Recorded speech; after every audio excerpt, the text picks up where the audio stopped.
Welcome to Life Talk, our monthly podcast that dives into crucial topics concerning the sanctity of life. I'm Bishop John Dolan, your host today, and I'm joined by Marina Salvador-Velazquez from the Office for Respect Life. And today, our guest is Ron Johnson, who serves as the Executive Director of the Arizona Catholic Conference. And Ron, it's always a joy to see you, and I thank you very much on behalf of all of the bishops in Arizona. Thank you for all that you do, especially at the state. You're down there constantly, and I really appreciate that. Why don't you tell us a little bit about how you got into this as executive director?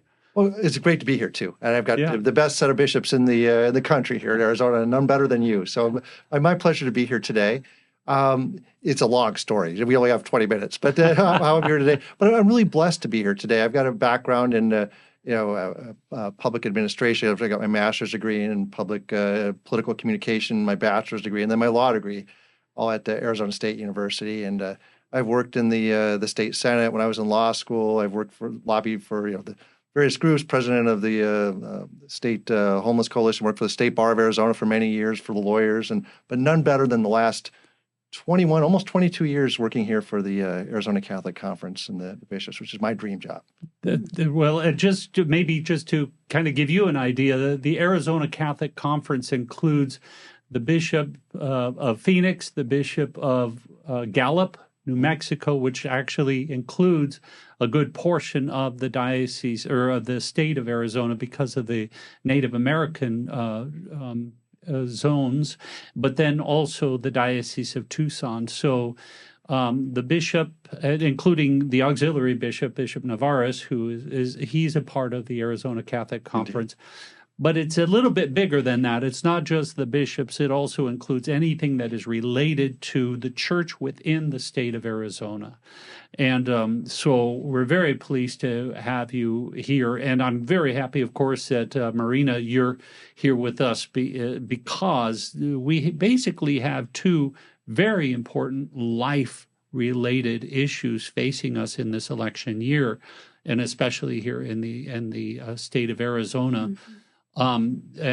Maybe you can talk a little bit about that, but I figured that Ron might be able to give us more a sense of direction for us here in the state. Sure.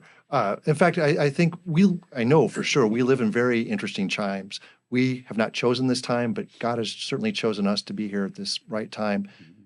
Arizona is the only state I'm aware of that has both bad initiatives on the ballot relating to abortion and immigration. Right. There's a number of states that have one or the other, but for some reason, we've got this cross of having two really bad ones. And we've got, so it's a really difficult work for us. We know we have our work cut out for us in this culture. But I can talk about, they do have some commonalities to them, but they're very different as well. Right.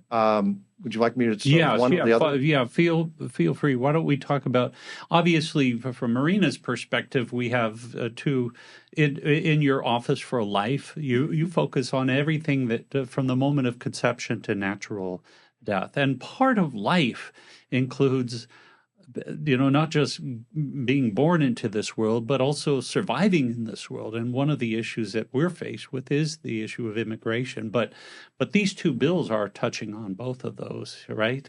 Right. And I was waiting for John to run, excuse me, to talk about this. But it is true. Proposition 139 has a. Because I've been doing Respect Life for a while, it's something that's very close to my heart. And it's, in fact, the mission that the Lord has entrusted me since, 20 years ago or so. And just seeing it face-to-face, talking to women struggling with abortion and decisions and how they get to where they get, why do they choose choose or consider abortion.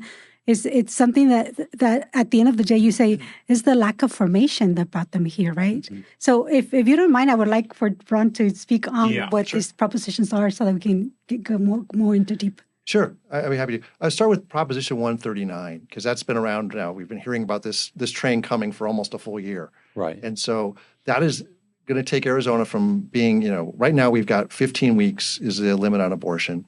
It's going to take it all the way till the full term. They've been clever in how this language was drafted, it's been saying, the abortion up till viability, but after viability, you could have any abortion still for any sort of health reason, including mental health. I mean, you can be stressed out. I mean, it really is all the way up until birth. It's very extreme in many regards. It's the thing is, it's also dangerous because it puts it into the state constitution, which makes it almost impossible to change. And if it is so extreme, the way it's cleverly written, that it is most likely going to do away with most safety standards, including the requirement that a medical doctor perform this, the parental consent for stuff that most people would agree with, for a minor for having an abortion, and allowing painful late-term abortion. So there's a lot of extreme nature that I think if people really knew, they wouldn't support it. But instead, they're hearing a lot of, I would say, not correct information from that. I've heard it in the last couple of days, too, about miscarriage care or ectopic pregnancies. And I can tell you for a fact that miscarriage care is already protected under Arizona law very clearly. In fact, even our Attorney General said so a couple months ago, that there's no doubt about this stuff. And so is ectopic pregnancies. But we hear a lot of bad information. If people really heard the true information, they'd realize how extreme it is and how much it concerns us. So on that, regarding it is an amendment, and that basically means 50 plus 1, right? Or what is required to have an amendment? You're right. And Proposition 139, which is that amendment we're talking about, encouraging people to vote no on the bishop, it would just 50% plus 1. Yeah. Go ahead. So and then I'm assuming that if that should win, which would be very hard for us because it is an amendment, what are the options after that? Everything goes legal at that point, I suspect, right? You're talking about challenges in the court system, right? Well, we're praying very much. We know we're up against stuff that it doesn't pass, right? And you've done great statements. The bishops have done videos in this regard. But if it does pass, then I think the lawyers around will look for what we can do if there's a way we can challenge these provisions. I mean, there will be other things we can look forward to in the future. Maybe we'd have to go to the ballot again probably to change this stuff, if we wanted to do parental consent and things like that. But I don't want to get too far ahead of ourselves because we have the battle right in front of us. But the battle becomes much more difficult. It's so hard. It's so hard once that it passes. So we've got to do our part to kind of get out the vote and do the right thing, the sensible thing. Obviously, 15 weeks is hard enough for us to swallow, but that for many seems to be a little more sensible or more palatable for people on both sides of the issue. It is certainly something that we would not want to encourage even there, but it is it's a little more palatable for people on the left and the right. So sometimes we just got to get that message out there. Most people don't want late-term abortions. That's absolutely right. Yeah. And that's what this does. Yeah. And one of, actually, I would like to mention a few of the things that would be included in this proposition, which is this would make, obviously, as Ron mentioned, illegal abortion until birth. And one of the things that I always get from women, the misleading language that has been used, the times I did a counseling of how women, again, they speak about empowering women, health care and this different language that we use. And it's important for us to be aware of how abortion doesn't necessarily empower women. Obviously, it doesn't empower women at all. It doesn't make her feel like I have control of my life. There's a lot of side effects that people don't talk, and there's things that we need to include. But anyway, it would take away the parents' right, as you mentioned. They will restrict states from putting any regulations into clinics as well, which is very, a lot of, again, I had the opportunity of talking to women who would come thinking that we were an abortion clinic. And we weren't, obviously. And they just, underage minors who go to these places won't have to have a permission from their parents to get an abortion procedure. And that makes it very vulnerable as well. That means no one is going to sit with them and tell them what's going to happen. They're not going to have any information per se.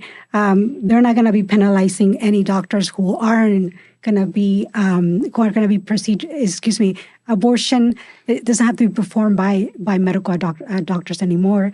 It just with free abortion, it will become an abortion. They call another state abortion sanctuaries, but in reality, they're abortion cemeteries, right? Where there's a lot of abortion happening every single day. And so anyway, creating the awareness of people, informing people that abortion is intentionally killing a person, but also it's a threat to the woman's body as well. Mm-hmm. Just it's a total threat to the woman's body, because the pregnancy by itself, it's supposed to continue pregnancy until or unless the body by itself decides to have a miscarriage or an ectopic pregnancy, but not to force it. Which is in this case. Yeah. It's an interesting thing from a faith perspective also. It is worth it to just pray about it as well. And that one of the best ways to pray about it is to think about Proposition 139 and then attach that to the beautiful Psalm 139, which does really address that we are knitted in our mother's womb. Mm-hmm. So it's an interesting psalm connected to this really horrific bill, but maybe that was by God's design to make sure that we are putting our faith. I think that's excellent. Ahead of it. I totally agree. Yeah, and not just about being knitted in the womb, but it talks about how God's omnipotence. I mean, people get despondent. They talk about politics, and it's just. He's in charge. We do our very best we can, but he's in charge of this. So it's a comfort in a way to make that you point that out. Yeah. And I think maybe for the sake of time, we want to move on to the next bill, which is Proposition 314, correct? Yes. And there's no psalm that's connected to that, unfortunately. No, I looked. You looked. But why don't you tell us about that one? Because it is also critical, because a lot of times people have this notion that, we're only focused on life up into birth. But in fact, our church has been consistent in life up into the moment of natural death. And that's not just about medical procedures. We're also focusing on the value of life as people move and breathe here on earth. So tell us a little bit about this immigration proposition. Yeah, and the value of life and value of family. I mean, it's my understanding we have almost virtually every parish in this diocese, we've got couples that are here, and mom's here legally, dad is not, or vice versa. They've got children, and we're really concerned about the families and what goes on. And so this is a good way to talk about this. Plus, everybody thinks, in election time, I think there's an unhealthy focus. We do need to focus on this. Of course, it's important and pray, but we are nonpartisan. As the church, and we're very much so. In fact, I'm not a canon lawyer, but clergy can't be partisan, be involved in partisan politics. This gives us a clear example, even just how this is on the ballot, how we're not partisan. We see deeper than that, right? And so, Prop 139 was great to explain how deeply we're opposed. It breaks my heart on Prop 314 too. We have to strongly oppose this as well, and the bishops have come out with a good statement, which we're grateful for as well. And because immigration is a really, really complex issue, and the bishops acknowledge it. I mean, it's not like, hey, everything's great. It's not. Everybody knows it. Right. And it just hasn't been addressed properly by the federal government, if it, to the extent it has been at all. And so the big issue is when you start, this involves the state enforcement of federal immigration laws, which are really complex. State and local police, they don't know how to do this stuff. But even if they do, the fact that these families in these communities, just the mere possibility that they can be enforcing federal immigration laws and these mixed families, which are very commonplace, has a real chilling effect on public safety.